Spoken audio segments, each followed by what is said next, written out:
என்ன அவசரம் 22 வயசுல நீ கார் வாங்க வீடு வாங்க இடம் வாங்க கார் வாங்க வீடு வாங்க இடம் வாங்க தொழில பெரிய எப்படி வாமாவே பொண்ணோட அப்பா 60 வயசுல சம்பாரிச்சு வச்சத நம்ம மாப்பிள்ள பையன் வெறும் 20 வயசுல 22 வயசுல சம்பாதிக்கும்னு நினைக்கிறேன். பெத்தவங்களே அப்படிதான் நினைக்கிறீங்க. என்னத்த பண்ணுவான் பாரத்தை. காலேஜ் போனா கேம்பஸ்ல செலக்ட் ஆகலாம்னு நம்ம சொல்றீங்க. அவன் படிச்ச இன்ஜினியரிங் 7000 சம்பளத்துக்கு கூப்பிடுறேன். அதாவது மிடில் கிளாஸ் இவங்க தான் பெரிய பிரச்சனையே.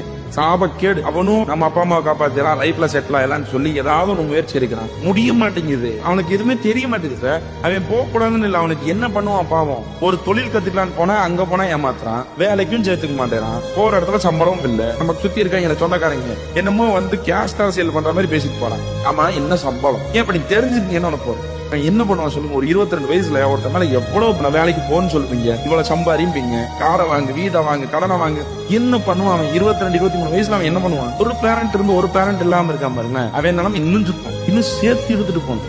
எங்க போவான் எனக்கு புரியல. எங்க போய் அவன் என்ன பண்ணுவான். அந்த பையன் ஒரு தொழில் கத்துக்க முடியாது சார். இன்னைக்கு இந்த கோர்ஸை படி அந்த கோர்ஸை படி எதையாவது பண்ணி உருண்டு பரண்டு மேல வந்தலாம் பாக்குறான். முடிய மாட்டேங்குது. அவன் அவங்க வீட்டுல நடத்துறது ஒண்ணு இருப்பாரு. அது இன்னும் கூட அவன் இந்த 22 30 வயசுக்குள்ளதான் அவன் லைஃபை கத்துக்கான். அவன் இதுக்குள்ளதான் அவன் ஃபெயிலியர்ஸ் பார்ப்பான்.